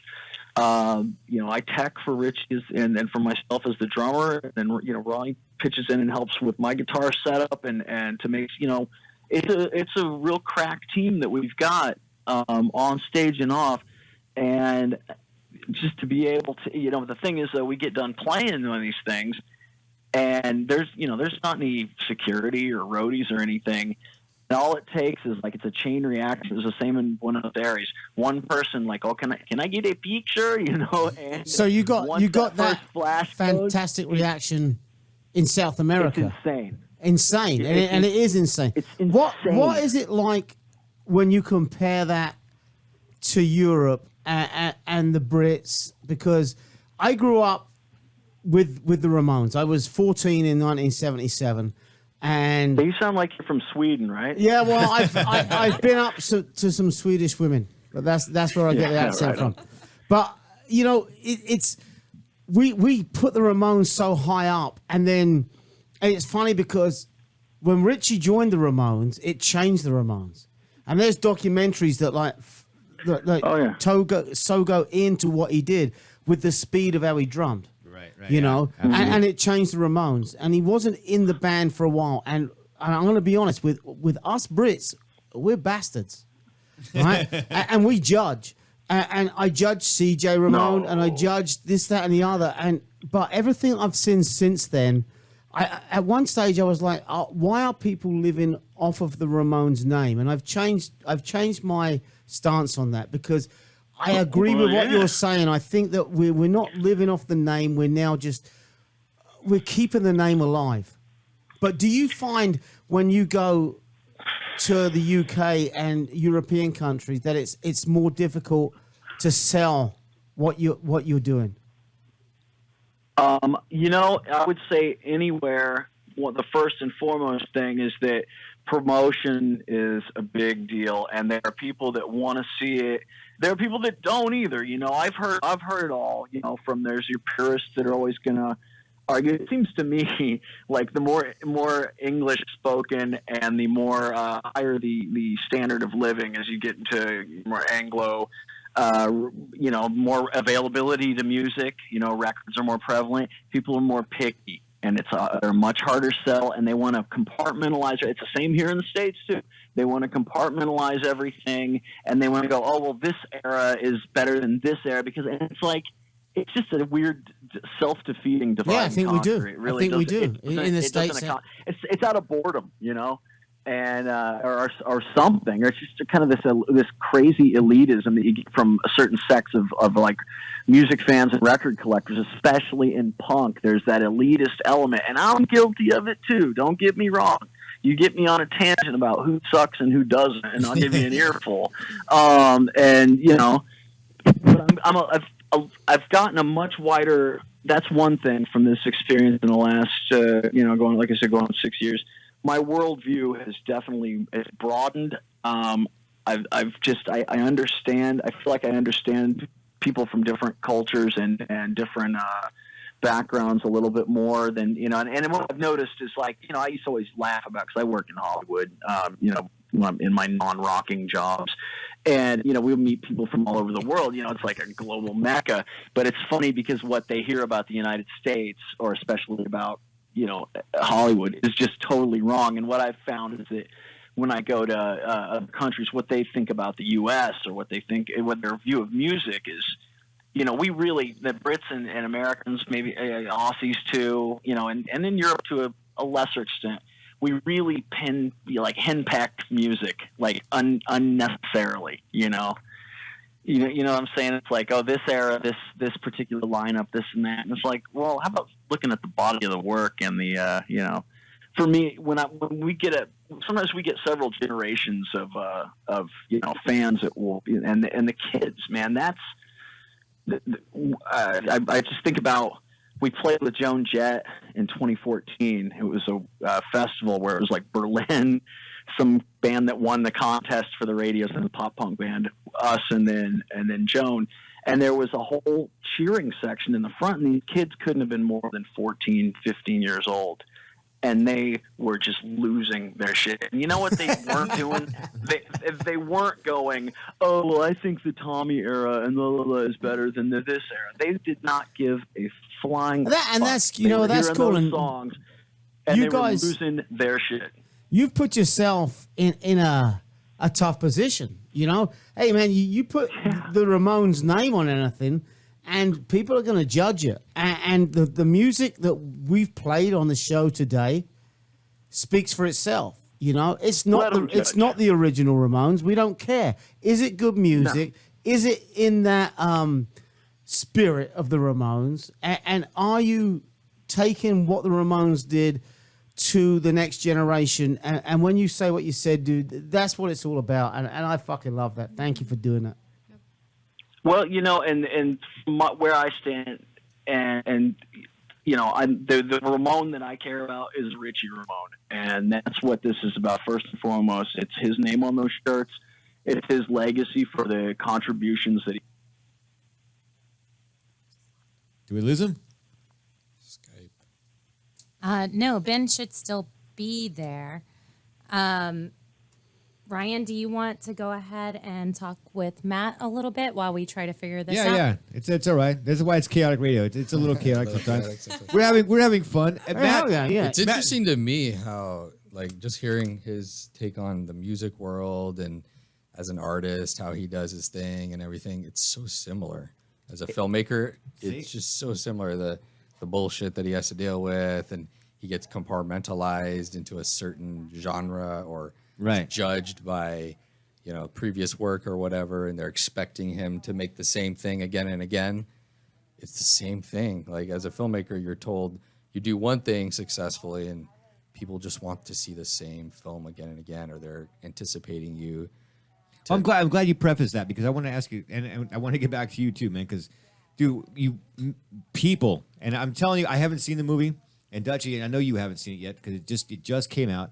It's called 12 Feet Deep. This is my friend Matt Eskandari, one of the best horror movie directors. I swear to God, Dutchie. Watch his movies and you're gonna be like, "Holy shit!" Is that the one about the shark? No. 12 no feet. shark in this No, one. not this one. This one's about two girls that get trapped underneath it's a public pool. A public pool, yeah. A public cover pool. closes in on them, and then they're stuck in the pool. The whole movie. The is in a entire pool. movie. It's creepy. But then that's his new movie, but he's also got a bunch of other great stuff too on there. Like, Dutchie would probably trip out if I told him about Victim. Victim. We That'd were be talking more about your thing, Victim. okay. That's more of a torture horror kind of thing. This guy gets kidnapped, and he gets slowly turned into a woman. Like Slowly turned into yeah. a woman. Well, the injections and all this other stuff. Fuck off. Yeah, no. That's wrong. That's no. controversial. That's what I love about it. Yeah. The demented doctor. It's been out for a while, so I can. Yeah. Oh, I that's give it been a out little- since 5 years. 2010. A little spoiler on that, right? Do it. He had, if I remember the movie right too, he killed the doctor's daughter, right? Yeah. He So it's a killed- revenge story. It's a revenge story. So this doctor gets his daughter killed by this guy, and She does a snuff film, and yeah. So he captures the guy and performs a sex change on him and turns him into a woman to fill Slowly. slowly. Oh, it's nasty. The crazy thing was, I really wanted to emphasize when I made that film, was he wanted to psychologically break him down so that he felt like he'd become his own daughter. So like he makes him read his daughter's diary and brainwashes him. The psychological aspect was more important than I chopping gotta off see his that balls shit. and It's stuff bad, like dude. that. It's badass. Guys, I don't know where he gets this stuff from. I grew up in the same house, and he's got all this demented. I know, and you're all stories pretty things and in his cute. And, Yeah, I know. and then That's the you got scariest fuckers right there. Yeah. You know I'm what? actually the real demented one. Yeah, I bet you are. Yeah. So that was a dark kind of film, but the new one is more of a thriller, like a dramatic thriller. So let me ask you this: I know you just did a screener at USC. Yeah. Right. Dude, tell me about that. Again, that's what I'm saying. I'm always thinking, and how did it feel to you went to USC for film school, and now you're back as an alumni, and your film is playing there. What were the kids asking you? Everyone wants to know, how'd you do it? How can I do it? And they want to learn from your mistakes too. So they're like, what did you learn from this film or that film? Or how can I make this, this project that's a real, passion project of mine? And it was interesting. It was great to be back and kind of hear the students and communicate to them my experiences and what I've learned over the years, and more my mistakes. I love, because everybody fucks up, everybody does things, and they learn from. And God, I wish I had known what I had known now when I was 22 or whatever, right? I'm sure I would have made less idiotic decisions. So yeah, it was great. It was or listen to people with false promises and right. Some people in the business, dude. Yeah. Let me stop you right there, because here's the beauty of this. Dutch, I want you to hear this too, because here's what I love. That's why I float between both worlds, right? And they're very similar. They really are. You know what I mean? With us, I do this show too to help out younger bands. You know what I mean? When you get sharks that come in and they're like, oh, we want you to sell tickets to play here. And these kids are just like, they're starstruck. Hey, like I play with CJ Ramon. Not only did I have him on the show, I got to play a show with him, and the guy was trying to get me to sell tickets to play with him. And I was like, "Fuck you, dude! My band's worthy of fucking playing." So we ended up not, but younger kids they get suckered into that, and you just meet all these people that try to take advantage of you. All the time. And then when I started working in film, man, dude, people will just rip you off fucking left and right. It's a lot more cutthroat than people hear. So I hear from the young kids in bands that just they're starstruck. They're like, oh, we're gonna make all this money and we're gonna go on tour and we're gonna do all this. And then you go in the world, right? And Dutchie's a punk musician too, right? It's not like that at all. It's hard as shit. It's hard to get a gig. It's hard to get someone that's gonna not try to rip you off. getting paid. Goddamn, good luck. Good luck with that nowadays, right? Yeah, seriously. And then like you were talking. Well, how much about, creative control? Because I'm curious. Because how much creative control does a musician get on how their album is marketed, or how it's marketed, or who it's marketed to? Like the cover art for the actual album. Do you guys control that? Is that something? Well, see, that's a very good question. But the difference is that we're punk rock, so it's DIY like a motherfucker, like an independent film. Okay. So we have way more control. So but nobody tells you even when you're releasing it. It depends, and it depends on if you're signed to a label or not. I've seen more people like if you're signed to Sony or you're signed to like these major labels. Yeah. They've got a lot more creative control on that, and that's where things that's where things go right, where they'll actually tell you. What kind of music you should actually play. It's that fucking crazy. But there's great labels, and we can get into that. But Ben's on the phone. We got him back. Is he? Yes, we have Ben back right now. Ben, we got you back. Hi, Ben. Yep. All right, you're back. Sorry about that. We've been having some technical difficulties. We were talking some film stuff. Sweat. Hey, so let's do this. Let's do a transition since you're back in here. And on the break, while we were listening to one of your songs, Matt was actually asking me a really cool question about, and you do know horror, man. For the fact that you even mentioned Hammer horror, from the 70s. Oh, I love that stuff. Yeah, dude. I'm a Fulci fan. I mean, he said I met Lombardo Bava. Oh shit! I did. I met Herschel Gordon Lewis before he passed away. I got a picture with him. Oh wow! So that's what I'm telling you, horror fans here. So he asked me a question. He's like, because I told him, I told Matt, I'm telling you, brother, you got to see his movies. He's going to blow up. I was saying, dude, use some of my music in your film. He's like, you've been telling me that for years. Like when I first went, like, you got to put one of my songs. Like, can you listen to this song? What do you think of this song? And none of the films really lend themselves to that. So I was right. So I was curious. It just depends on the vibe of the film, right? Yeah. There's certain films, and so he was asking me, he's like, is there a lot of punk rock and horror films? And there is. And one of the best soundtracks of all time, I should have brought it to show everybody, was Return of the Living Dead. Yeah. Was it had sure. 45 Grave, it had The Damned, it had Social Distortion. It had a great soundtrack. That's a great soundtrack. See, there you go. So there is stuff there, but you got to work it in there too. You know what I mean? Like for 12 Feet Deep. No, dude. I don't think it would work there. There's no. But I felt like Mad Max that kind of vibe would be perfect. There you go. If you did like a apocalyptic, I could see that. There you go. Now you're like that. With so. All right. Somebody give me the money to do something like that. Yeah, there's a whole genre of extreme metal and hardcore, like gore grind. That's like obsessed with horror movies and gore and splatter. Or the band Macabre. Every song is out of Chicago. Every song's about a different serial killer. Oh, sure. So there's definitely a horror element in that. Yeah, thank you for that, because you had mentioned that earlier, and Matt was asking me earlier too. He's like, so what is like horror punk? Horror punk, I guess the best way to describe it is actually my favorite band. The one that takes me between both worlds is the Misfits. I don't give a shit what anybody says. Sure. I am the biggest Misfits fan in the world. Misfits, the Cramps. Yeah, the Cramps. I love them too. I saw them too. But the Misfits, and here's a good story for you on that one, Matt. So the Misfits, they're all the Misfits is big about horror, right? So everything about every single song is about horror movies generally, and I'm talking about the original Misfits with Glenn Danzig, not the whole Michael Graves stuff. I don't want to be negative, but god damn that shit. But anyway, there's a movie too that George Romero did.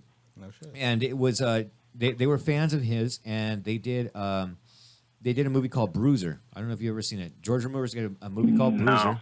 Yeah. Well, now you both got some homework. Yeah. Bruiser by George Romero has the Misfits in it, and one of the things that they did, or that George repaid the Misfits with for that movie, was he directed their video called Scream, and it was, I'm pretty sure it's Scream. I love being on the radio and putting myself out there, but I'm pretty sure it was Scream. But it was with the Michael Graves era, but George Romero directed it. I was going to say that's going to be after Earth AD, because my Misfits, and I'm a fan. I'm from way back. It goes from Cough Cool for that first single up to about Earth AD, and then that's kind of where I draw the line. It's kind of like, okay, that's enough. That's it. You weren't a fan of Legacy of Brutality? That was my favorite. No, album. that was that. Well, that those recordings are older than Earth AD, though, I believe. No, yeah, they are. Earth AD. That's Earth AD. Of course, Earth AD was that was the a last thrash thing I album. think they put out. It was. Yeah, that's when they with Chavo, or not Chavo, was in Robo. With Black Flag's drummer. Right, Yeah. right, exactly. All right. So anyway, so let's do this because we need to start wrapping up the show. It's been fun. It's been. Did anybody great. have any questions? You'd mentioned that. I don't know if anyone actually asked me anything. Well, it's been me. I mean, that's I had that question of what I do. the creative control, because I'm curious, like when it comes to the marketing of your albums and the music, how much creative control do you have as a musician? That's a really good question. It's Richie's band. It's his name. It's his legacy. And that's not going to be. That's not a specific thing. Anytime I've worked with anybody, that has a name and a career, where I'm coming into it as a new guy or as a hired guy, whatever you want to call it, they're going to have the final thing. I try and take steps to. It's not like define my. I don't know if I'd say define my terms. That sounds standoffish, and I don't mean it that way at all. But when I put together an idea, and I'm getting better at this, diplomacy and communication is really, that's a big part of it. It's one thing if I send over a bit, like a little thing, an idea, and then I identify it. It's like, this is a little bit, change the key, mess with it. If there's something that I really don't want it picked apart, or, I'll say, and there's, I feel there's a mutual, but at the end of the day, like I said, it's not my name on those T-shirts, and to even just to be able to share the collaboration is an honor, and it's a privilege. So there's mutual respect, Definitely. and in that I respect that he has the final word on anything, whether it's played or whether it's not played. If something, and I trust his, part of it too. I trust Richie's judgment. He's usually right about if a song needs something, if it needs less of something, or it needs to be moved around. He's got a real good sensibility about that. And I know when in terms of rhythm, there's no question. And I should be so lucky to have a drummer with that kind of, that ear and skill set. I mean, you can't ask for better for what he does, man. Well, you're playing in a band with a guy whose last name is Ramon, dude. You're living the fucking dream for all of us. So, congratulations to you, man, and congratulations on such good music. And I'm telling you the truth. I mean, that's why Dutchie even walked in here. He's listening to this stuff. He's like, dude, this is serious. Go ahead, Dutchie. No, it's good stuff. It is an extension of and a tribute to. And like I said, I'm skeptical when I went to see CJ Ramone. I went, you know what, this motherfucker's living off the Ramones name, and the first chord started, and 45 minutes later, I went, you know what, I'm wrong.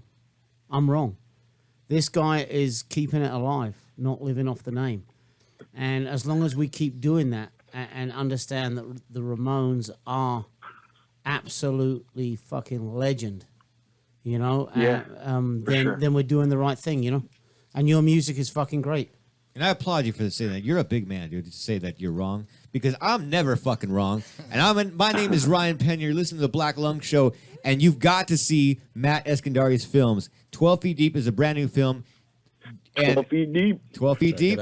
And you also have to check out Richard Ramone's band. Hey, brother, let me ask you this one last question before we cut out of here, all right? When are you guys going to come back here and play here in SoCal? Anywhere in the LA. I mean, we're in the Inland Empire, because now I know all of us want to go, and I definitely want to play too. I think we just played at the Echo. I set up a show with my good friend Michael Stock from Part Time Punks, and we just did a show last month. No, the end of April at the Echoplex, and that was really great. I think if we do something in L.A., Orange County, Inland Empire area, it would be towards the end of the year, like in December. Well, why don't you do me a big favor? Why don't you contact me and Dutchie, and let us help you promote it. Let's help work this thing out, because We all definitely want we've to go never now. played yet. We were going to play the Observatory a few years ago with Queers and the Dickies, and I think Angry Samoans was on the bill too. And we had to pull out at the last minute, unfortunately. And so we've never played down there. I've never played the Glass House. So I've never played Alex's. There's places that we should probably look into to doing something at, and I'm totally down. But it's like, promotion is the thing.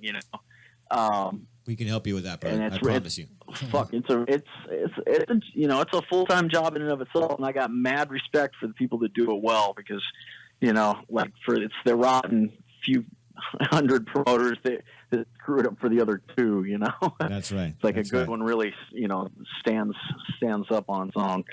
But I want to really thank you for having me, and just want to give a shout out to the record is Richie Ramone Cellophane is the new LP.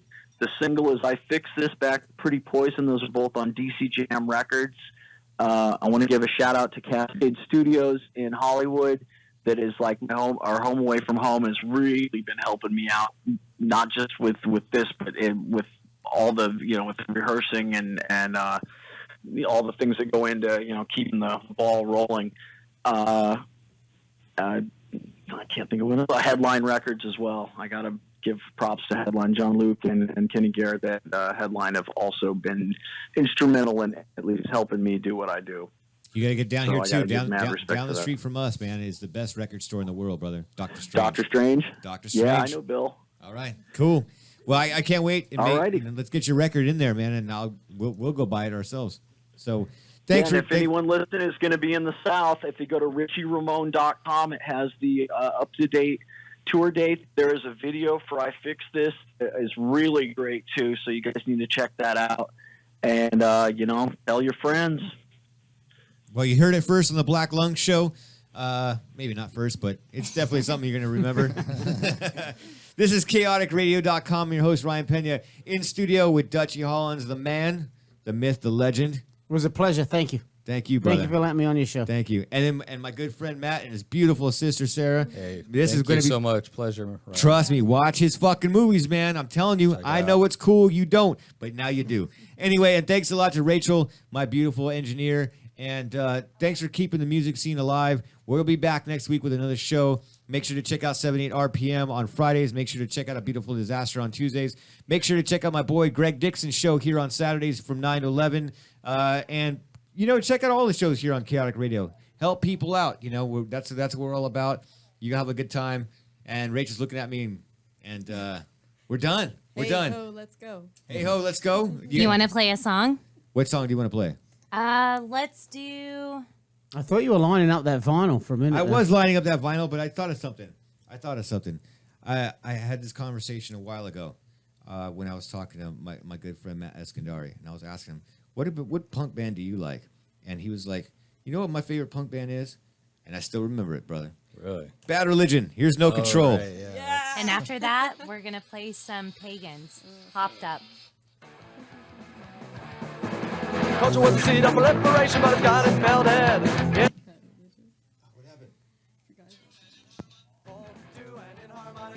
Consciousness has plagued us and we cannot change. Yeah, we'll do some pictures. I keep fucking this up.